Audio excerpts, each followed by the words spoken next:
Hello everyone, this is Surabhi. Welcome to Study Hacks. कैसे हो सब? आई होप आप लोग सब ठीक है, अपनी हेल्थ का अच्छे से ध्यान रख रहे होंगे और साथ ही साथ अपनी पढ़ाई का भी। आइए आज का जो डिस्कशन है वो हम लोग स्टार्ट करते हैं। सबसे पहले यहाँ पे बात की जा रही है एक डे के बारे में, international day for tolerance. Tolerance यानी कि सहनशीलता, कि कैसे हमने आपस में जो है कैसे मिल के रहना है, कैसे एक दूसरे के साथ टॉलरेट करना है। ठीक है, तो ये हर साल 16 नवंबर को सेलिब्रेट किया जाता है। क्लियर? ताकि जो स्ट्रेंथिंग कर सके हम टॉलरेंस को बाय फॉरेस्टिंग म्यूचुअल अंडरस्टैंडिंग बना सके हम एक दूसरे के साथ, यानी कि एक दूसरे के कल्चर को जाने, लोगों को जाने, एक म्यूचुअल अंडरस्टैंडिंग बने एक दूसरे के साथ। क्लियर? तो 1994 में यूनेस्को यूनेस्को की फुल फॉर्म क्या होती है? United Nation Educational Scientific and Cultural Organization. तो यूनेस्को के द्वारा 1994 में जब महात्मा गांधी जी की बर्थ एनिवर्सरी सेलिब्रेट की जा रही थी 125th, उसी के उपलक्ष्य पे 16 नवंबर को international day for tolerance United nation के द्वारा सेलिब्रेट करने की घोषणा की गई। उसके अलावा देखें, महात्मा गांधी जी जो थे उनके द्वारा काफ़ी ज़्यादा चीज़ों को प्रमोट किया गया रिलेटेड टू पीस, शांति कैसे बना के रखनी है, नॉन वायलेंस से चीज़ों को कैसे सॉल्व करना है, वायलेंस हिंसा नहीं होनी चाहिए, इक्वालिटी लेके आना। उसी के बेस पे इस डे के दौरान यहाँ पे महात्मा गांधी जी को ट्रिब्यूट दी जाती है। ठीक है, तो इंटरनेशनल डे फॉर टॉलरेंस जो है 16 नवंबर को हर साल सेलिब्रेट किया जाता है। उसके अलावा बात करें, नॉन वायलेंस डे कब सेलिब्रेट किया जाता है? 2 अक्टूबर को, जब हम महात्मा गांधी जी की बर्थ एनिवर्सरी सेलिब्रेट करते हैं। ठीक है, तो आई होप आपको ये सारी चीज़ें क्लियर हुई होंगी। तो डिस्कशन जो है, इसी के साथ मैं डिस्कशन के बारे में भी आपको बता देती हूँ, काफ़ी ज़्यादा इंपॉर्टेंट होगा आज का। ठीक है, ऐसे पॉइंट्स में डिस्कस करूँगी जो डायरेक्टली आपको एग्जाम में देखने को मिले होंगे और आने वाले टाइम में भी देखने को मिल सकते हैं। ठीक है, नेक्स्ट नेक्स्ट एक डे के बारे में बात की जा रही है, नेशनल प्रेस डे।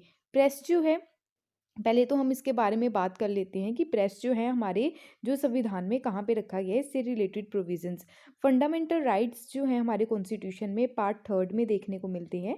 ठीक है, तो आर्टिकल टोटल जो है आर्टिकल 12 to 35 तक आपको फंडामेंटल राइट्स जो हैं इसके प्रोविजंस देखने को मिलेंगे हमारे कॉन्स्टिट्यूशन में। तो टोटल जो फंडामेंटल राइट्स है वो कितने? 6 राइट्स हैं। राइट टू इक्वालिटी, ठीक है, right to freedom. Right to equality कौन से आर्टिकल से लेके कौन से आर्टिकल तक आता है? 14 to 18 आर्टिकल तक। ठीक है, तो राइट टू इक्वालिटी इसके बारे में बात करते हैं। राइट टू फ्रीडम जो है ये आर्टिकल 90 टू आर्टिकल 22 तक देखने को मिलते हैं। Right against exploitation article 23 to 24 है। क्लियर? राइट जो जो है राइट जो है कल्चरल एंड एजुकेशनल राइट्स जो हैं वो आता है आपका आर्टिकल 25 to 28। ठीक है, right to freedom of religion article 29 और 30। क्लियर? और राइट टू कॉन्स्टिट्यूशनल रेमेडीज जो है आर्टिकल 32 के अंडर ये देखने को मिलता है, जिसको heart and soul of the constitution भी बोला जाता है। और ये किसके द्वारा बोला गया? डॉक्टर भीमराव अंबेडकर जी के द्वारा। तो इनिशियली जो थे वो 7 फंडामेंटल राइट्स थे। ठीक है, बट राइट टू प्रॉपर्टी जो है ये डिलीट कर दिया गया। इसको राइट टू प्रॉपर्टी को एक क्या बना दिया गया? लीगल राइट बना दिया गया। 44th अमेंडमेंट जो किया गया 1978 में। अब बात करते हैं किसकी? प्रेस की। फ्रीडम ऑफ प्रेस जो है वो कौन से आर्टिकल में आता है? आर्टिकल 19 में देखने को मिलता है, राइट टू फ्रीडम में। ठीक है, इससे रिलेटेड हम देख लेते हैं। आर्टिकल 19 जो है freedom of speech and expression की बात करता है। क्लोज फर्स्ट ए में इसको रखा गया है, हर एक सिटीजन को अपने व्यूज़ जो है उसको एक्सप्रेस करने का पूरा पूरा फ्रीडम है, अपने ओपिनियंस, बिलीफ, कन्विक्शंस। ठीक है, इंक्लूड है इसमें क्या? फ्रीडम ऑफ साइलेंस यानी कि चुप रहने का भी अधिकार है। ठीक है, freedom of press, commercial advertisement, telecast, freedom against tapping of phone. ठीक है, तो ये फ्रीडम्स आ जाते हैं आर्टिकल 19 में। ठीक है, इसके ऊपर कुछ रीजनेबल रिस्ट्रिक्शंस भी लगा रखी हैं। तब लगेंगी ये रीजनेबल रिस्ट्रिक्शन जब हम इसका हनन करेंगे। ठीक है, अगर फ्रीडम ऑफ साइलेंस, प्रेस या फिर ये चीज़ें जो हैं ये हमारी सॉवरेनिटी, इंटीग्रिटी को हर्ट करने की कोशिश करेगा, तब इसके ऊपर रिस्ट्रिक्शन लगाई जाएगी। सिक्योरिटी यानी कि स्टेट की सिक्योरिटी को हार्म पहुंचाएगा, पब्लिक ऑर्डर को मेंटेन करने में जो है ये पूरा पूरा सहयोग नहीं देगा। कंटेम्प्ट ऑफ कोर्ट, ठीक है, डिफामेशन, तो ये सारी चीज़ें जो हैं अगर इसको नुकसान पहुंचाने की कोशिश करेगा तो इसके ऊपर आर्टिकल 19 के ऊपर जो है ये रीजनेबल रिस्ट्रिक्शन लगाई जा सकती है। ठीक है, तो आई होप आपको इस क्लियर हुआ होगा कि जो प्रेस है वो कौन से आर्टिकल के तहत रखी गई है? फ्रीडम ऑफ प्रेस जो है वो आर्टिकल 19 क्लोज फर्स्ट का पार्ट ए जो है उसमें रखा गया है, ठीक है। तो रीजनेबल रिस्ट्रिक्शन भी लगाई जा सकती है अगर हम सॉवरेनिटी और इंटीग्रिटी जो है हमारी कंट्री की उसको हार्म करने की कोशिश करें तो, ठीक है। तो आई होप आपको ये चीज़ क्लियर हुई होगी। अब बात करते हैं नेशनल प्रेस डे जो है वो कब सेलिब्रेट किया जाता है। नेशनल प्रेस डे जो है वो 16 नवंबर को हर साल सेलिब्रेट किया जाता है, ठीक है। यानी कि आज ही के दिन इसको सेलिब्रेट किया जाता है। तो फ्री एंड रीजनेबल जो प्रेस है इंडिया में इसको सेलिब्रेट किया जाता है। देखो प्रेस जो है, प्रेस से रिलेटेड काफ़ी ज़्यादा मुद्दे भी देखने को मिलते हैं, ठीक है। जो अपना जो है इंडिपेंडेंटली कभी कभी काम नहीं कर पाती है। कई बार जर्नलिस्ट की जो है डेथ देखने को मिली, उनके मर्डर्स देखने को मिले, ठीक है। इन सब चीज़ों को कैसे रोका जा सके उस बेस पे भी यहाँ पे बात की जाती है। इस डे पे प्रेस काउंसिल ऑफ इंडिया जो है अपनी फंक्शनिंग करना स्टार्ट की गई थी इनके द्वारा, और ये वॉच डॉग है, ठीक है। यानी कि निगरानी रखता है कि कहाँ कहाँ चीज़ें गलत हो रही हैं, और इंश्योर किया जाता है कि कैसे प्रेस को मेंटेन रखना है हाई स्टैंडर्ड्स में, ठीक है। तो आई होप आपको ये क्लियर हुआ होगा। सारी मैंने चीज़ें आपको डिटेल में डिस्कस कर दी है, ठीक है। जो कॉन्स्टिट्यूशन प्रोविज़न है वो मैंने डिस्कस कर दिया है, क्लियर। नेक्स्ट अगर बात करें तो एक भारत श्रेष्ठ भारत की बात की जा रही है। तो recently he ministry of education के द्वारा लॉन्च किए गए कुछ इनिशिएटिव्स, ठीक है। किसके अंडर? एक भारत श्रेष्ठ भारत के अंडर, ठीक है। तो ये किसकी याद में? राष्ट्रीय एकता दिवस। राष्ट्रीय एकता दिवस कब सेलिब्रेट किया जाता है? 31 अक्टूबर को सेलिब्रेट किया जाता है, जिसको हम क्या बोलते हैं? नेशनल यूनिटी डे, ठीक है। तो ये नेशनल यूनिटी डे किसके बर्थ एनिवर्सरी पे सेलिब्रेट होता है? सरदार वल्लभ भाई पटेल जी के, ठीक है। तो एक भारत श्रेष्ठ भारत जो है ये अनाउंस किसके द्वारा किया गया था? हमारे ऑनरेबल जो प्राइम मिनिस्टर ऑफ इंडिया है श्री नरेंद्र मोदी जी के द्वारा। कब किया गया? 2015 में किया गया। ओकेजन क्या था? 140th बर्थ एनिवर्सरी हम सेलिब्रेट कर रहे थे सरदार वल्लभ भाई पटेल के, जिनको बिस्मार्क ऑफ इंडिया कहा जाता है, ठीक है। और इसके बारे में बात करें तो सरदार वल्लभ भाई पटेल जी के द्वारा क्या किया गया? हमारी जो कंट्रीज़ को यूनाइट किया गया, ठीक है। तो राष्ट्रीय एकता दिवस जो है ये सेलिब्रेट किया जाता है सरदार वल्लभ भाई पटेल जी की बर्थ एनिवर्सरी पर।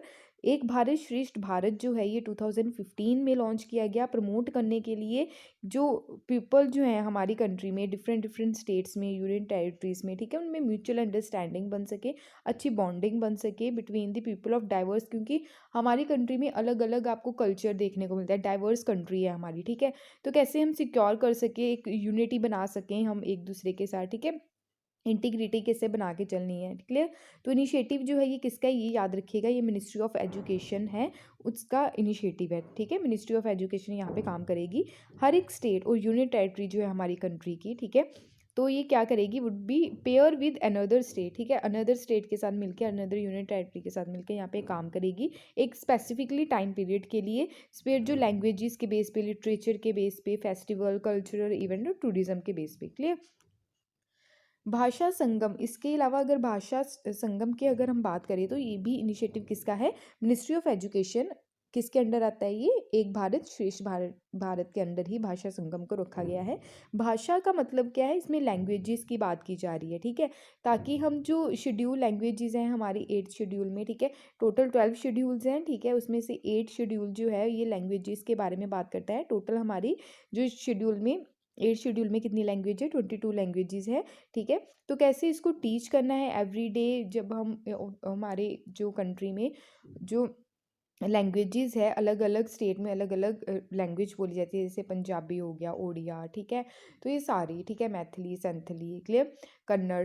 तो इसको कैसे टीच करना है, बच्चों को कैसे चीज़ें सिखानी है अपनी एवरीडे की लाइफ में, तो ये सारी चीज़ें जो हैं, ठीक है। तो भाषा संगम जो है ये किसके द्वारा डेवलप किया गया है? ये एनसीईआरटी के द्वारा, जिसको हम बोलते हैं national council of educational research and training. जो हम बुक्स पढ़ते हैं ना एनसीईआरटीज़ की, ठीक है, तो ऐसे याद रखिएगा, ओके।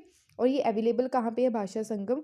ऑन दीक्षा ई पाठशाला थ्रू 22 बुकलेट्स, ठीक है। तो अदर इनिशिएटिव इसमें इंक्लूड जो किए गए हैं वो है भाषा संगम मोबाइल ऐप भी आपको देखने को मिलेगा। एक भारत श्रेष्ठ भारत क्विज ऐप भी है, ठीक है, अवेलेबल। तो आप यहाँ जाके क्विज जो है वो भी खेल सकते हैं, ठीक है। इससे क्या होगी? आपकी नॉलेज जो है वो इंक्रीज होगी, क्लियर। तो आई होप आपको ये क्लियर है। नेक्स्ट इसके अलावा अगर हम बात करें तो सरदार वल्लभ भाई पटेल जी के बारे में बात करते हैं, ठीक है, उनके बारे में कुछ जानते हैं। तो इनका जन्म जो हुआ था सरदार वल्लभ भाई पटेल जी का 31 अक्टूबर 1875 में हुआ, नांदेड़, गुजरात, ठीक है, तो गुजरात से ये बिलोंग करते थे। तो नेशनल यूनिटी डे यानी कि राष्ट्रीय एकता दिवस जो है ये सेलिब्रेट किया जाता है हर साल 31 अक्टूबर को। इनकी जो बर्थ एनिवर्सरी है वो सेलिब्रेट की जाती है। He was the first home minister, ठीक है, अगर हम पूछे कि हमारी कंट्री के पहले इंडिपेंडेंट इंडिया के पहले होम मिनिस्टर कौन थे, वो थे सरदार वल्लभ भाई Patel and first deputy PM थे ये, ठीक है। तो वेरियस कमेटीज़ जो हैं इनके द्वारा हेड की गई, जैसे कि advisory committee on fundamental rights, committee on minority and tribal and excluded areas, provincial constitution committee. ये कमेटीज़ जो हैं ये काफ़ी ज़्यादा इंपॉर्टेंट है, याद रखिएगा। ये हेड किसके द्वारा की गई? सरदार वल्लभ भाई पटेल जी के द्वारा। इंटीग्रेटेड द फार्मर्स कोज इन खेड़ा सत्याग्रह 1918, यानी कि खेड़ा सत्याग्रह, बरदौली सत्याग्रह और नेशनल फ्रीडम मूवमेंट में इनके द्वारा काफ़ी ह्यूज तौर पे पार्टिसिपेट किया गया। वुमेन्स जो थी बरदौली की, ठीक है, तो इनके द्वारा वुमेन्स जो थी बरदौली की, इनके द्वारा क्या किया गया? वुमेन्स के द्वारा इनको टाइटल दिया गया सरदार का, ठीक है, तो इसलिए इनको सरदार वल्लभ भाई पटेल के नाम से जाना जाता है। सरदार का मतलब क्या रहता है? लीडर, ठीक है। तो आई होप आपको ये क्लियर हुआ होगा। उसके अलावा अगर और डिटेल में जाने तो इनको आयरन मैन ऑफ इंडिया भी बोला जाता है, ठीक है, ये पेपर में आ भी चुका है। तो आयरन मैन ऑफ इंडिया किसको बोला जाता है? सरदार वल्लभ भाई पटेल को, ठीक है, क्योंकि इनके द्वारा काफ़ी इंपॉर्टेंट रोल प्ले किया गया था हमारी कंट्री को यूनिफाई करने के लिए, इंटीग्रेट करने के लिए, स्पेशली जो इंडियन प्रिंसली स्टेट्स थे, ठीक है, राजा रजवाड़े यहाँ पे रूल करते थे, ठीक है, तो उनको इंडियन फेडरेशन एंड यानी कि इंडियन यूनियन में उसको मिलाया गया था, प्रिंसली स्टेट्स को, ठीक है। Requested of the people of India की अगर बात करें तो इनके द्वारा बोला गया कि लोगों को बोला गया सरदार वल्लभ भाई पटेल जी के द्वारा कि हमने यूनाइट रहना है, ठीक है, एक यूनिटी में रहना है, एक भारत है हम लोगों का, ठीक है। तो क्रिएट किया गया फॉरमोस्ट इंडिया, यानी कि श्रेष्ठ भारत हम क्रिएट करेंगे, क्लियर। तो ये सारी चीज़ें इनके द्वारा बोली गई और लोगों को रिक्वेस्ट की गई। तो आइडियोलॉजी जो है इनकी स्पेशली रिफ्लेक्ट करती है आत्मनिर्भर भारत जो इनिशिएटिव है आज के टाइम में, जो हम इनिशिएटिव चला रहे हैं, जो हमारे गवर्नमेंट ने इनिशिएटिव जो स्टार्ट किया है, ठीक है। तो सेल्फ रिलायंट होना है, इंडिपेंडेंसी जो है हमारी अनदर कंट्रीज़ के ऊपर, जैसे कि चाइना से हम इम्पोर्ट करते हैं, वो चीज़ें हम कम कर सकें। remembered as the patron saint of India's civil servant as he established, इनके द्वारा क्या किया गया? इस्टेब्लिश किया गया मॉडर्न जो है ऑल इंडिया सर्विसेज सिस्टम, ठीक है। 2018 में गवर्नमेंट ऑफ इंडिया के द्वारा अनवील किया गया स्टैचू ऑफ यूनिटी, कहाँ पे? गुजरात में, ठीक है, तो सरदार वल्लभ भाई पटेल जी की ऑनर में, क्लियर। तो आई होप आपको ये क्लियर हुआ होगा, जो काफ़ी ज़्यादा इंपॉर्टेंट चीज़ें थी। नेक्स्ट हम बात करते हैं 5th एडिशन जो है गंगा उत्सव।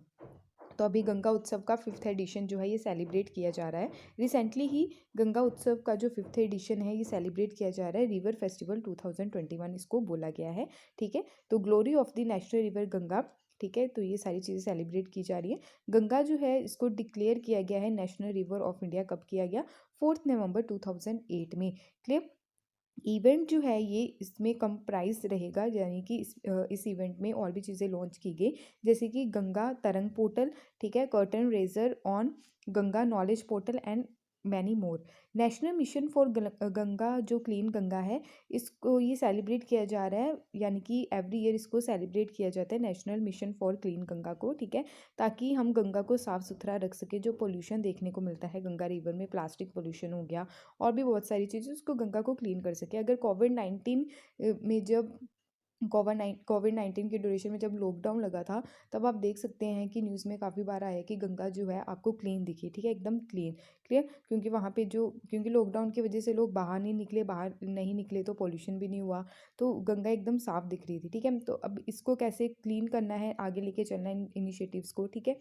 तो इसके तहत गंगा उत्सव जो है ये सेलिब्रेट किया गया और हाईलाइट किया गया भागीदारी है, यानी कि लोगों का पार्टिसिपेशन, जन भागीदारी, कि लोग इसमें पार्टिसिपेट करें, गंगा को क्लीन करने में फोकस करें, ठीक है, और इनकरेज कर सके जो स्पेशली जो स्टेक होल्डर है उनको कैसे आगे लेके आना है, ठीक है, और पब्लिक का पार्टिसिपेशन इसमें काफ़ी ज़्यादा देखने को मिलेगा, क्लियर।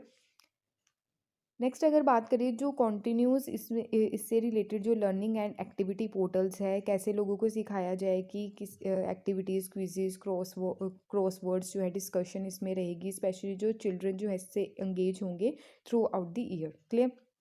और बात करें ऑब्जेक्टिव क्या है इस एक्टिविटी का, यानी कि जितनी भी एक्टिविटीज़ रहेगी कैसे हमने साफ़ करना है, मोटिवेट करना है इससे रिलेटेड जो चिल्ड्रंस है, स्पेशली यूथ हो गया, ठीक है। तो कैसे हम रिवर्स को कैसे प्रोटेक्ट कर सकते हैं, कैसे रिस्टोर कर सकते हैं, ठीक है। Ganga quest is a national online quiz, clear. तो यहाँ पे आप क्विज भी खेल सकते हैं। गंगा क्वेस्ट जो है ये ऑनलाइन क्विज है गंगा रिवर पे एंड इन्वायरमेंट के ऊपर, ठीक है। तो फर्स्ट यूएस ये स्टार्ट किया गया था 2019 में। एजुकेशनल प्रोग्राम है, सैनिटाइज कैसे करना है चीज़ों को, ठीक है। Sanitize children and youth towards the river Ganga, ठीक है। और स्ट्रेंथ करना नमामि गंगे प्रोग्राम को आगे लेके चलना, क्लियर। तो गंगा एशल जो है, ठीक है। तो ये एक्सपीडिशन है जो लीड किया जा रहा है गंगा टास्क फोर्स के द्वारा, ठीक है। तो इसमें रूट जो इंक्लूडेड रहेंगे 23 स्टेशन इसमें कवर किए जाएंगे जो गंगा रिवर्स के पास है, ठीक है। तो इससे क्या होगा कि हेल्प होगी कैसे साफ़ सफाई रखनी है, स्पेशली लोकल पीपल में अवेयरनेस फैलेगी, ठीक है। जैसे बॉडीज़ हैं, लोकल बॉडीज़, नेहरू युवा केंद्र संगठन, ठीक है। तो ये क्या करेगी, लोगों को अवेयर करने का काम करेगी। और साथ ही साथ जो वॉलेंट्री ग्रुप्स हैं, ठीक है, जैसे कि गंगा मित्रा, गंगा प्रहारीज एंड गंगा दूत, ठीक है। तो गंगा मित्रा, गंगा प्रहारीज, गंगा दूत जो है ये वॉलेंट्री ग्रुप्स हैं और ये ग्रास रूट लेवल पे काम करते हैं, यानी कि ग्राउंड लेवल पे काम करते हैं, लोगों को अवेयर करने का काम करते हैं कि कैसे रिवर्स में साफ़ सफाई रखनी है और आसपास साफ़ सफाई रखनी है, ठीक है। तो ये एंगेजमेंट यानी कि एंगेज होते हैं कम्युनिटी से, अलग अलग पब्लिक से, ठीक है, लार्ज तौर पे। अगर बात करें जीटीएफ जो है ये यूनिट है battalion of ex service man की जो डिप्लॉय की गई है सर्विसेज जो है स्पेशली गंगा को क्लीन करने में, जो अप्रूवल लिया गया मिनिस्ट्री ऑफ डिफेंस के द्वारा फॉर पीरियड यानी कि 4 ईयर्स के लिए, कब से, दिसंबर 2020 से, क्लियर। तो आई होप आपको ये क्लियर हुआ होगा। नेक्स्ट अगर बात करें इससे रिलेटेड गवर्नमेंट के द्वारा भी कुछ इनिशिएटिव लिए गए हैं कि हमने गंगा को कैसे क्लीन करना है। तो गंगा एक्शन प्लान लिया गया, ये फर्स्ट रिवर एक्शन प्लान है जो इम्प्रूव करेगा वाटर की quality, interception, diversion and treatment, ठीक है। तो कैसे उपचार करेगा, अवरोधन करेगा और मोड, ठीक है। और डोमेस्टिक सीवेज जो देखने को मिलता है, डोमेस्टिक सीवेज यानी कि जो घरों का गंदा पानी है वो सीधा रिवर में जाता है, उससे कैसे हम बच सकते हैं, ठीक है। नेशनल रिवर कंजर्वेशन प्लान जो है इसका एम क्या है कि रिवर को, गंगा रिवर को स्पेशली कैसे क्लीन करना है। National river Ganga basin authority, और ये फॉर्म कब की गई, 2009 में under section 3 of the environment protection act 1986 के दौरान। क्लीन गंगा फंड, ठीक है, क्लीन गंगा फंड जो है ये भी क्रिएट किया गया गवर्नमेंट के द्वारा 2014 में, ठीक है, ताकि हम गंगा को क्लीन कर सकें, वेस्ट जो है स्पेशली सेटअप कर सके वेस्ट ट्रीटमेंट प्लांट्स, और कंजर्व कर सके बायोटिक डाइवर्सिटी जो है स्पेशली रिवर्स में। भुवन गंगा वेब ऐप, तो इंश्योर कर सके इन्वॉल्वमेंट हो पब्लिक का, मोनीटर कर सके कि पोल्यूशन कितना है, ठीक है, कितना एंटर कर चुका है पोल्यूशन गंगा रिवर में, क्लियर। बैन करना वेस्ट जो डिस्पोजल है 2017 में इसको स्टार्ट किया गया एनजीटी के द्वारा। जो डिस्पोजल है एनजीटी यानी कि नेशनल ग्रीन ट्राइब्यूनल, तो नेशनल ग्रीन ट्राइब्यूनल जो है इसके द्वारा बैन किया गया जो डिस्पोजल करना कोई भी वेस्ट है गंगा में, ठीक है, जैसे प्लास्टिक पोल्यूशन हो गया, क्लियर। प्लास्टिक जो है उसको डिस्पोज नहीं करना है रिवर्स में, क्लियर। इससे क्या होगा, जो मैरीन लाइफ है उनकी जान मान को खतरा होता है। नेक्स्ट है Meghalaya health system strengthening project. अब मेघालय की यहाँ पे बात हो रही है, मेघालय की हम लोकेशन देख ले, तो पहले मेघालय का देख लेते हैं। मेघालय कहाँ पे सिचुएटेड है, यहाँ पे आप देखिए, यहाँ पे मेघालय है, बांग्लादेश जो कंट्रीज़ को टच करती है, असम जो है हमारी जो कंट्री की स्टेट है उसको टच करती है, ठीक है। मेघालय एक लोता है ऐसा स्टेट है जिसको हमारी कंट्री का ओनली एक स्टेट टच करता है, और बांग्लादेश की जो इंटरनेशनल बाउंड्री है वो टच करती है, क्लियर। तो मेघालय की जो कैपिटल है वो है शिलोंग, ये याद रखिएगा। अब ये न्यूज़ में क्यों है, क्योंकि recently he India and world bank के द्वारा क्या किया गया है, एक लोन एग्रीमेंट साइन किया गया है, ठीक है। कितने का, 40 मिलियन यूएसडी डॉलर का, स्पेशली मेघालय में जो हेल्थ सिस्टम है उसको कैसे इंक्रीज़ किया जा सके, कैसे सुधारा जा सके हेल्थ सिस्टम को। तो स्ट्रेंथनिंग जो प्रोजेक्ट है यहाँ पे क्या किया गया है, ये प्रोजेक्ट के लिए ये पैसे जो हैं, यानी कि यहाँ पे वर्ल्ड बैंक और इंडिया जो है मिलके काम करेगा, क्लियर। प्रोजेक्ट जो है इनमें इन्वेस्टमेंट किया गया है वर्ल्ड बैंक के द्वारा, ताकि इन्फेक्शन जो है उसको प्रिवेंट कर सकें, यानी कि इन्फेक्शन फैलने से पहले ही हम उसको कंट्रोल कर सकें, ठीक है। और कंट्रोल कर सकें उन चीज़ों को जो फ्यूचर में जैसे आउटब्रेक ना हो, जैसे कोविड-19 हो गया, आउटब्रेक हो गया, आने वाले टाइम में ऐसी चीज़ें जो हैं वो देखने को ना मिले, जैसे पैंडेमिक, ठीक है, हेल्थ इमरजेंसीज। तो इसके लिए जो है हेल्थ सिस्टम क्रिएट किया जा रहा है मेघालय वाले रीजन में। तो इसमें इंक्लूडेड है सेग्रीगेशन, डिसइंफेक्शन को कैसे डिसइंफेक्शन करना, कलेक्शन करना, जो सेफ गार्डिंग जो इन्वायरमेंट है, इम्प्रूव करना क्वालिटी स्पेशली हेल्थ सर्विसेज की और पेशेंट सेफ्टी की।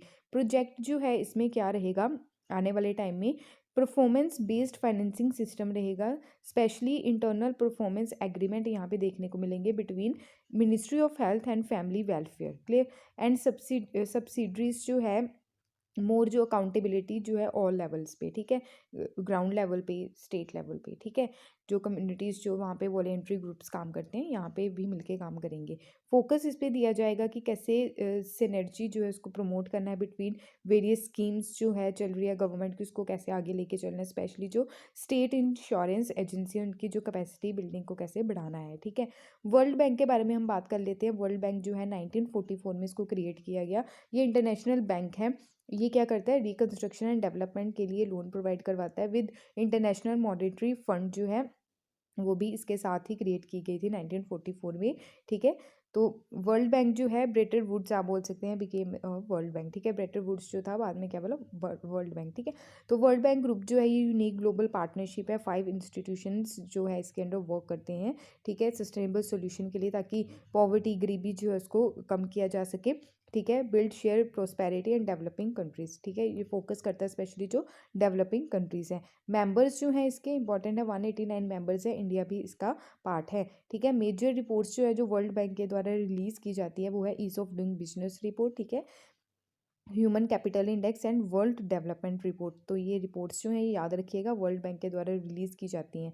5 डेवलपमेंट इंस्टीट्यूशंस हैं, कौन कौन से हैं, international bank for reconstruction and development, international development association, international finance corporation, multilateral guarantee agency, international centre for settlement of investment dispute, इसका इंडिया पार्ट नहीं है, ठीक है। International centre for the settlement of investment dispute का India member नहीं है। तो ये चीज़ आप लोगों को याद रखनी है।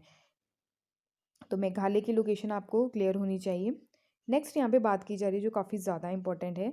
अभी क्या हुआ है, सीबीआई और ईडी के जो चीफ हैं इनकी जो टर्म ड्यूरेशन है, टेन्योर है, 5 साल एक्सटेंड करने की यहाँ पे बात की गई है, ठीक है। तो एक्सटेंड किया जा रहा है, यानी कि जैसे अगर किसी पर्सन के या किसी डायरेक्टर के 2 ईयर्स अभी तक कंप्लीट हुए हैं तो 3 साल और वहाँ पे अपनी पोस्ट पे रहेगा, ठीक है। तो ये सीबीआई और ईडी की बात की जा रही है। तो यहाँ पे बात कर लेते हैं, कुछ डिटेल में हम डिस्कस कर लेते हैं सीबीआई के बारे में और ईडी के बारे में। पहले यहाँ पे बात करते हैं हम सेंट्रल ब्यूरो ऑफ इन्वेस्टिगेशन यानी कि सीबीआई। सीबीआई क्या है इसके बारे में हम जानेंगे। सीबीआई जो है ये प्रीमियर इन्वेस्टिगेशन पुलिस एजेंसी है हमारी इंडिया में। फंक्शन ये किसके अंडर करती है, ये याद रखिएगा, ये कौन सी मिनिस्ट्री के अंडर आता है, department of personal, ministry of personal, pension and public grievances, government of India. ये किसके अंडर है मिनिस्ट्री, प्राइम मिनिस्टर ऑफिस के अंडर, ठीक है। तो ये ना ही स्टैट्यूटरी बॉडी है ना ही कॉन्स्टिट्यूशनल बॉडी है, ये याद रखिएगा। It is not a statutory body, not a constitutional body, ठीक है। डायरेक्टर जो है ये सिलेक्ट किए जाते हैं हाई प्रोफाइल कमेटी के द्वारा, जो कॉन्स्टिट्यूट की जाती है under Delhi special police establishment act 1946 के अंडर, ठीक है। डायरेक्टर को अपॉइंट करने के लिए एक स्पेशल कमेटी को कॉन्स्टिट्यूट किया जाता है, और वो जो कमेटी है वो अपनी पावर किससे लेगी, Delhi special police establishment act 1946 से, ठीक है। जो सीबीआई है इसकी कोई पावर खुद की नहीं है, ये किससे पावर लेता है, Delhi special police establishment act 1946। तो ये चीज़ आप लोग को याद रखनी है। कमेटी जो है अपॉइंटमेंट के लिए स्पेशली डायरेक्टर की, ठीक है, उसमें कौन कौन इन्वॉल्व रहता है, हेड रहते हैं prime minister of India, leader of opposition, chief justice of India and a supreme court जज, क्लियर। तो सीबीआई जो है ये मेन इन्वेस्टिगेटिंग एजेंसी है सेंट्रल गवर्नमेंट की, जो प्रोवाइड करवाती है, यानी कि ये सहायता भी प्रोवाइड करवाती है किसको, सीवीसी और लोकपाल को, central vigilance commission and Lokpal, ठीक है। तो ये नोडल पुलिस एजेंसी है हमारी कंट्री की और इन्वेस्टिगेट करती है, यानी कि behalf of the Interpol member countries भी है, ठीक है। तो सीबीआई को हेड किसके द्वारा किया जाता है, डायरेक्टर के द्वारा। सीबीआई का अगर जुडिडिक्शन की अगर बात करें इन्वेस्टिगेट करती है ऑफेंस को प्रिटेनिंग, अभी तक कर चुकी है। 69 सेंट्रल लॉज हैं इसके अंडर, 18 स्टेट एक्ट हैं और 231 ऑफेंसेस हैं इन आईपीसी। क्लियर। हिस्टोरिकल बैकग्राउंड की बात करें तो स्टार्टिंग में जब वर्ल्ड वॉर सेकेंड का टाइम ड्यूरेशन था 1939 टू 1945 तक, ठीक है, तब स्पेशल पुलिस इस्टेब्लिशमेंट को कॉन्स्टिट्यूट किया गया 1941 में, ठीक है, in the department of war, जो ब्रिटिश इंडिया के अंडर थी। इंक्वायरी करने के लिए जो ब्राइबरी के केसेस थे, ठीक है, करप्शन के केसेस थे, करप्शन जो हो रही थी उससे रिलेटेड। क्लियर।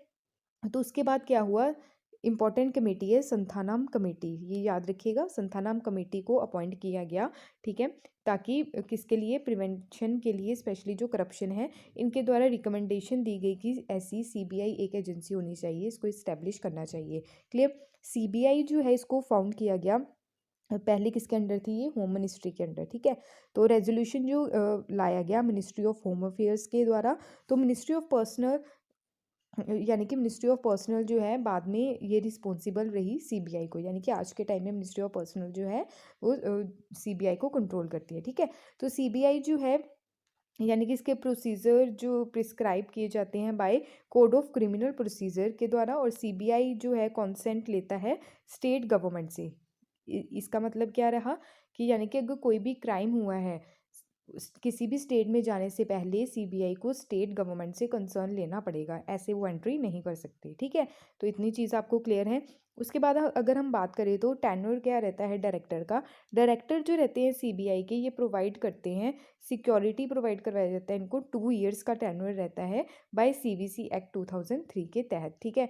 ये क्या करता है, कभी जैसे अपनी पावर्स किससे लेता है, दिल्ली स्पेशल पुलिस एक्ट जो है वहाँ से लेता है, ठीक है। अगर टेन्योर की बात करें, इसकी पावर कहाँ कहाँ से ले रहा है ये, ठीक है, ये ले रहे हैं उससे सीवीसी से, ठीक है, सीवीसी का जो एक्ट है 2003 का।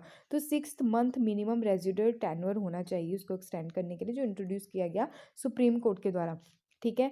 कोई भी ऑफिसर अगर 6 मंथ से कम उसका टेन्योर है तो वो कंसीडर नहीं किया जा सकता किस पोस्ट के लिए, डायरेक्टर की पोस्ट के लिए। क्लियर। सीबीआई के द्वारा जो केसेस है वो कौन कौन से हैंडल किए जाते हैं, वो इम्पॉर्टेंट है ये। तो एंटी करप्शन क्राइम, ठीक है, इकोनॉमिक क्राइम्स, स्पेशल क्राइम्स और शो मोटो केसेस। एंटी करप्शन क्राइम्स में क्या क्या आ जाता है, जैसे इन्वेस्टिगेट करना किसी भी केस को, स्पेशली जो करप्शन एक्ट से रिलेटेड है अगेंस्ट पब्लिक ऑफिशियल, ठीक है, पब्लिक ऑफिशियल के अगेंस्ट कोई करप्शन के चार्जेस हैं, ठीक है, पब्लिक सेक्टर अंडरटेकिंग में, कॉरपोरेशंस में। क्लियर। और इकोनॉमिक क्राइम्स की अगर हम बात करें तो इसमें क्या रहेगा, ये इन्वेस्टिगेट करती है जो फाइनेंशियल स्कैम से हो जाते हैं, ठीक है, जैसे एसबीआई का स्कैम था, ठीक है, जो मूवी भी बनी, ठीक है, बिग बुल जिसको बोला गया, ठीक है, हर्षद मेहता वाला, ठीक है। तो अभी याद आ गया मेरे को, हर्षद मेहता वाला जैसे स्कैम था, तो सीबीआई यहाँ पे काम करेगी, ठीक है। साइबर क्राइम हो गया, बैंक फ्रॉड हो गई, ठीक है, आप वो भी ले सकते हो, नीरव मोदी वाले केस, ठीक है, वो भी इसमें आ जाएगा, इकोनॉमिक क्राइम है तो सीबीआई यहाँ पे जांच करती है। स्पेशल क्राइम्स में क्या क्या आ जाएगा, जैसे सीरियस क्राइम आ गए, ठीक है, ऑर्गेनाइज्ड क्राइम आ गए, जैसे इंडियन पिनल कोड के अंडर आ जाते हैं, ठीक है, जैसे टेररिज्म हो गया, बॉम्ब ब्लास्ट केसेस हो गए, किडनैपिंग केसेस हो गए, ठीक है। तो ये सारी किस में आएंगे, स्पेशल क्राइम्स में, जो सीबीआई के द्वारा इन्वेस्टिगेट किए जाते हैं। शो मोटो केसेस में क्या आ जाएगा, जो अपनी मर्जी से, यानी कि इनको कोई केस पसंद आ रहा है तो उनको इंटरेस्ट है उस केस में, तो ये क्या करेंगे, उसकी जांच करनी शुरू कर देंगे, ठीक है। तो इतनी चीज़ आपको क्लियर है। नेक्स्ट अगर बात करें तो इम्पोर्टेंट बात इसमें ये कही जा रही है कि सेंट्रल गवर्नमेंट अगर ऑथराइज्ड कर दे सीबीआई को कि इस क्राइम के लिए आपको इन्वेस्टिगेट करना है, इस केस को इन्वेस्टिगेट करना है इस स्टेट में, ठीक है, तो फिर स्टेट गवर्नमेंट से कंसर्न लेने की कोई ज़रूरत नहीं है अगर सेंट्रल गवर्नमेंट ने बोल दिया तो, ठीक है। तो सुप्रीम कोर्ट जो है और हाई कोर्ट जो है ये क्या कर सकते हैं, सीबीआई को ऑर्डर दे सकते हैं इन्वेस्टिगेट करने के लिए किसी भी क्राइम के ऊपर, ठीक है, throughout the country. Clear. तो without the consent of the state, तो यहाँ पे भी स्टेट से कंसेंट लेने की ज़रूरत नहीं है। तो ये इंपॉर्टेंट चीज़ें हैं, ये आप लोगों को याद रखनी है, ठीक है। इसके बाद अगर हम बात करें, ये तो सीबीआई की बात होगी, अब हम बात करेंगे इन्फोर्समेंट डायरेक्टोरेट की, ठीक है, यानी कि ईडी की। ईडी क्या है, ये मल्टी डिसिप्लिनरी ऑर्गेनाइजेशन है। क्लियर। इसमें 2 स्पेशल फिजिकल लॉज हैं, ठीक है, जिस पे ये काम करती हैं। फॉरेन एक्सचेंज मैनेजमेंट एक्ट 1999 का, ठीक है, जिसको फेमा बोला जाता है। Prevention of money laundering act 2002 का, ठीक है। तो इसके तहत ये काम करती है। और हिस्टोरिकल बैकग्राउंड की अगर बात करें, इसको स्टार्ट कब किया गया था? 1 मई 1956 को किया गया था। स्टार्टिंग में इसको क्या बोला जाता था? इन्फोर्समेंट यूनिट बोला जाता था, और ये डिपार्टमेंट ऑफ इकोनॉमिक अफेयर के अंडर इसको रखा गया। क्लियर? स्टार्टिंग में, ठीक है। ये हैंडल करती थी एक्सचेंज कंट्रोल लॉस वायलेशन अगर होता है under foreign exchange regulation act 1947 का, ठीक है। तो ईयर अगर बात करें 1957 की, तो इसको क्या किया गया? रीनेम किया गया एज अ इन्फोर्समेंट डायरेक्टोरेट। तो एडमिनिस्ट्रेटिव कंट्रोल जो है डायरेक्टोरेट का, इसको ट्रांसफर कर दिया गया डिपार्टमेंट ऑफ इकोनॉमिक अफेयर से डिपार्टमेंट ऑफ रेवेन्यू, ठीक है। तो अब ये कौन से डिपार्टमेंट के अंडर है? ये रेवेन्यू डिपार्टमेंट के अंडर है, जो मिनिस्ट्री ऑफ फाइनेंस के अंडर आता है ये। तो 1960 में इसको चेंज कर दिया गया, ठीक है। तो कंपोजिशन की अगर बात करें, तो कंपोजिशन में कौन कौन रहते हैं इसमें? तो इसमें रहेगा रिक्रूटिंग पर्सनल डायरेक्टोरेट जो है, ऑफिसर स्पेशली जो इन्वेस्टिगेटिंग एजेंसीज के होते हैं, custom and central excise, income tax, police, ठीक है। डेपुटेशन के तौर पे इनका कंपोजिशन किया जाता है, ठीक है। तो आई होप आपको इतनी चीज़ क्लियर हुई होगी, ठीक है। तो ये सारी चीज़ें जो है मैंने डिटेल में डिस्कस कर दी हैं, सीबीआई के बारे में भी क्लियर।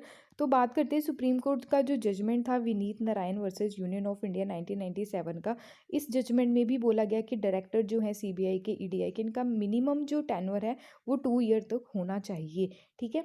तो आई होप आपको ये सारी चीज़ क्लियर हुई होगी। डिटेल में मैंने डिस्कस कर दी है सीबीआई के बारे में भी और ईडी के बारे में भी, ठीक है।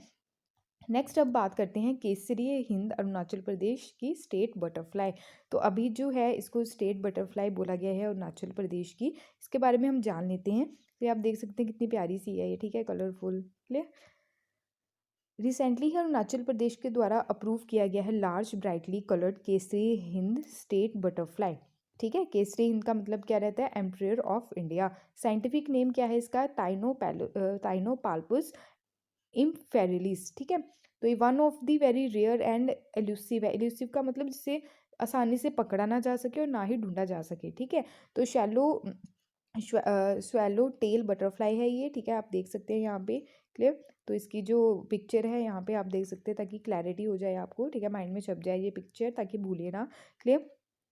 ये बटरफ्लाई जो है 90 to 120 mm विंग स्पैन है इसके, जो पाई जाती है ये सबसे ज़्यादा कहाँ पे? वेस्ट बंगाल, मेघालय, असम, सिक्किम, मणिपुर, ठीक है, along the eastern Himalayas. Butterfly जो है ये फ्लटर्स करती है ऑल्सो, हमारे जो पड़ोसी देश में भी पाई जाती है, specially Nepal, Bhutan, Myanmar, Laos, Vietnam और साउथ चाइना, ठीक है। तो प्रोटेक्शन स्टेटस की बात करें तो आईयूसीएन की नियर थ्रेटन लिस्ट में है, सिटीज़ के अपेंडिक्स सेकंड में है, वाइल्ड लाइफ प्रोटेक्शन एक्ट 1972 की शेड्यूल सेकंड में इसको रखा गया है, ठीक है। नेक्स्ट बात करें तो 41st साइंटिफिक एक्सपीडिशन जो है अंटार्कटिका में अभी देखने को मिला। रिसेंटली ही इंडिया के द्वारा क्या किया गया? सक्सेसफुली लॉन्च किया गया 41st साइंटिफिक एक्सपीडिशन अंटार्कटिका में, क्लियर। नवंबर 15 को 2021 यानी कि इसी ईयर, तो कल के दिन ये किया गया। तो फर्स्ट बैच जो था इसमें 23 साइंटिस्ट यहाँ पे इन्वॉल्व थे, ठीक है।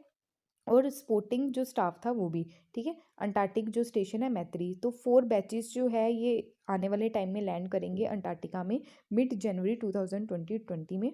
तो इंडियन जो अंटार्कटिक जो प्रोग्राम है ये स्टार्ट किया गया 1981 में, और कंप्लीट किया गया 40 साइंटिफिक एक्सपीडिशन। तो टीम जो है 48 मेंबर्स की, इसमें 41st एक्सपीडिशन स्टार्ट किया गया। जो टीम थी वो लीड किसके द्वारा की गई? शैलेंद्र सैनी के द्वारा, जो साइंटिस्ट हैं national centre for polar and ocean research के, क्लियर। तो करंटली अगर देखें तो हमारे यहाँ पे यानी कि अंटार्कटिका में 3 परमानेंट रिसर्च बेस स्टेशन हैं, जिनका नाम है दक्षिण गंगोत्री, ये सेटअप किया गया 1983 में, मैत्री 1988 में, भारती 2012 में। तो 2012 में भारती को यहाँ पे इस्टेब्लिश किया गया जो रिसर्च सेंटर है परमानेंट। तो ये रिसर्च सेंटर आपको अंटार्कटिका में जो सेटअप है हमारी कंट्री में, ये आपको याद रखने हैं, ठीक है। तो ये इंपॉर्टेंट है, ये पेपर में पूछे भी जा चुके हैं। नेक्स्ट है, कल भी हमने कुछ एक्सरसाइज जो है डिफेंस एक्सरसाइजेज जो हैं वो डिस्कस की थी, ठीक है। तो अभी जो है मैं डिस्कस कर रही हूँ एक्सरसाइज सिटमैक्स। तो सिटमैक्स जो है ये इसका 3rd एडिशन देखने को मिला, और ये ट्राइलेटरल मैरीटाइम एक्सरसाइज है, क्लियर, यानी कि नेवी एक्सरसाइज है। इसमें 3 कंट्रीज, ट्राइलेटरल का मतलब 3 कंट्रीज इन्वॉल्व है, बाईलेटरल 2 कंट्रीज और मल्टीलेटरल 3 से ज़्यादा, क्लियर। तो सिटमैक्स जो है 21 ये कहाँ पे अभी हेल्ड हो रही है? ये है अंडमान सी में। तो नेवीज जो है इंडिया की, सिंगापुर की, थाईलैंड की यहाँ पे पार्टिसिपेट कर रही है, ठीक है। तो इंडियन नेवल जो शिप है करमुक, यहाँ पे पार्टिसिपेट करेगी 3rd एडिशन में, जो इंडिया से यहाँ पे पार्टिसिपेट कर रही है, जो इंडिजिनियसली बिल्ट है मिसाइल कॉन्वेट। ठीक है, तो आई होप आपको ये क्लियर है। बात करते हैं यहाँ पे थाईलैंड के बारे में, देख लेते हैं इसका जो मैप है उसके बारे में हम थोड़ी जानकारी प्राप्त कर लेते हैं। तो थाईलैंड जो है, थाईलैंड की कैपिटल क्या है, बैंकॉक है। ठीक है, कंबोडिया, वियतनाम, लाओस, बर्मा जिसको म्यांमार बोलते हैं, तो ये कंट्रीज जो है इसको टच करती है। गल्फ ऑफ थाईलैंड यहाँ पे है। ठीक है, हो चे मई सिटी यहाँ पे आप देखने को मिल सकती है, ये काफ़ी ज़्यादा न्यूज़ में भी थी। ठीक है, तो यहाँ पे आप देखें इस्तुमस ऑफ करा। ठीक है, तो इंडियन ओशन है यहाँ पे अंडमान सी। क्लियर, तो यहाँ पे सिंगापुर की बात की जा रही है, सिंगापुर की कैपिटल है, सिंगापुर सिटी ही है। ठीक है, तो इसको जो यहाँ पे आप देखें, यहाँ पे मलेशिया है। क्लियर, जोहार और स्ट्रेट ऑफ जोहार, ये याद रखिएगा, किस किस के बिटवीन है, मलेशिया और सिंगापुर के बिटवीन है। स्ट्रेट ऑफ सिंगापुर आपको यहाँ पे देखने को मिलेगा, straight of Singapore between Indonesia and Singapore. ठीक है, शेनांग आइलैंड आपको स्ट्रेट ऑफ सिंगापुर के अंडर देखने को मिलेगा। क्लियर, तो आई होप आपको ये सारी चीज़ें क्लियर हुई होंगी। आज का लेक्चर जो है वो काफ़ी ज़्यादा लेंदी हो गया। ठीक है, बिकॉज मैंने डिटेल में सारी चीज़ों को डिस्कस करना था। अगर फिर भी कोई डाउट होगा इससे रिगार्डिंग, तो आप अपने डाउट्स को ज़रूर यहाँ पे क्लियर करने की कोशिश कीजिएगा। ठीक है, अगर इंडिया के संदर्भ में देखिए, यहाँ पे आपको थाईलैंड दिखेगा और यहाँ पे नीचे क्या, सिंगापुर। क्लियर, तो आई होप आपको ये सारी चीज़ें क्लियर हुई होंगी। अगर आपको ये वीडियो लेक्चर पसंद आया हो तो प्लीज़ लाइक, शेयर और सब्सक्राइब ज़रूर कीजिएगा। PDF के लिए टेलीग्राम आप ज्वाइन कर सकते हैं, इंस्टाग्राम पे भी आप फॉलो कर सकते हैं। अगर आपको नहीं पसंद आया हो लेक्चर तो प्लीज़ डिसलाइक भी आप कर सकते हैं। रिव्यूज़ जो है वो ज़रूर दीजिए। ठीक है, आने वाले टाइम में मैं इसको सुधारने की कोशिश ज़रूर करूँगी। Thank you for watching my video. जय हिंद।